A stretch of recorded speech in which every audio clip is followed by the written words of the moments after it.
Selamat sore semuanya, apa kabar hari ini? Hari ini kita akan membahas mengenai kebijakan dividen. Apa saja yang akan kita bahas pada pertemuan ini? Mari kita simak berikut. Materi yang akan kita bahas adalah pengertian kebijakan dividen, faktor-faktor yang mempengaruhi kebijakan dividen, teori-teori kebijakan dividen, bentuk-bentuk kebijakan dividen. Kebijakan dividen adalah keputusan apakah laba yang diperoleh perusahaan akan dibagikan kepada pemegang saham sebagai dividen atau akan ditahan dalam bentuk laba ditahan guna pembiayaan investasi di masa datang. Kebijakan dividen adalah kebijakan yang menyangkut tentang masalah penggunaan laba yang menjadi hak para pemegang saham. Pada dasarnya, laba tersebut bisa dibagi sebagai dividen atau ditahan untuk diinvestasikan kembali. Apabila perusahaan memilih untuk membagikan laba sebagai dividen, maka akan mengurangi laba yang ditahan dan selanjutnya mengurangi total sumber dana intern atau internal financing. Sebaliknya, perusahaan memilih untuk menahan laba yang diperoleh, maka kemampuan pembentukan dana intern akan semakin besar. Selanjutnya, faktor-faktor apa saja yang mempengaruhi kebijakan dividen perusahaan?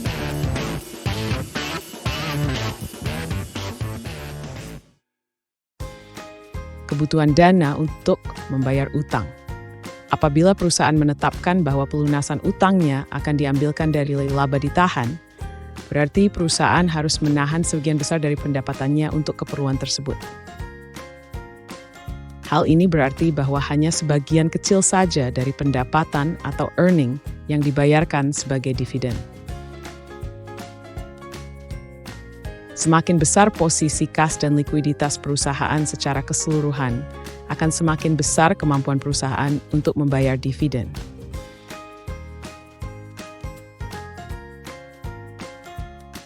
Makin cepat tingkat pertumbuhan perusahaan makin besar, dana yang dibutuhkan, makin besar kesempatan untuk memperoleh keuntungan, makin besar bagian dari pendapatan yang ditahan dalam perusahaan. Hal ini berarti semakin rendah pula dividend payout ratio. Jika hampir semua pemegang saham berada dalam golongan high tax dan lebih suka memperoleh capital gains, perusahaan dapat mempertahankan dividend payout ratio yang rendah. Pembatasan hukum. Pembatasan hukum tertentu bisa membatasi jumlah dividen yang bisa dibayarkan perusahaan. Ada perusahaan yang mempunyai kebijakan hanya membiayai ekspansinya dengan dana intern, agar kelompok dominan tetap memiliki kontrol. Selanjutnya, kita masuk ke teori-teori kebijakan dividen. Pertama adalah irrelevance theory. Teori ini dikembangkan oleh Miller dan Modigliani. Teori ini menganggap bahwa kebijakan dividen tidak membawa dampak apa-apa bagi nilai perusahaan. Jadi peningkatan atau penurunan dividen oleh perusahaan tidak akan mempengaruhi nilai perusahaan. Kedua, bird in the hand theory.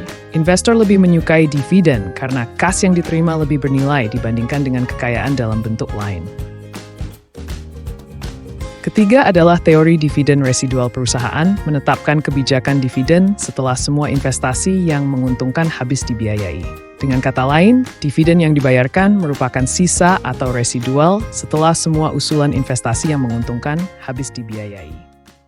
Selanjutnya, ada 4 bentuk kebijakan dividen. Mari kita simak penjelasan terkait bentuk-bentuk kebijakan dividen.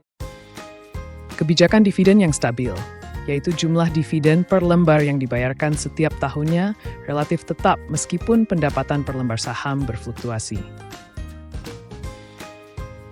Kebijakan dividen dengan penetapan jumlah dividen minimal plus jumlah ekstra tertentu menetapkan jumlah dividen minimal per lembar saham tiap tahunnya.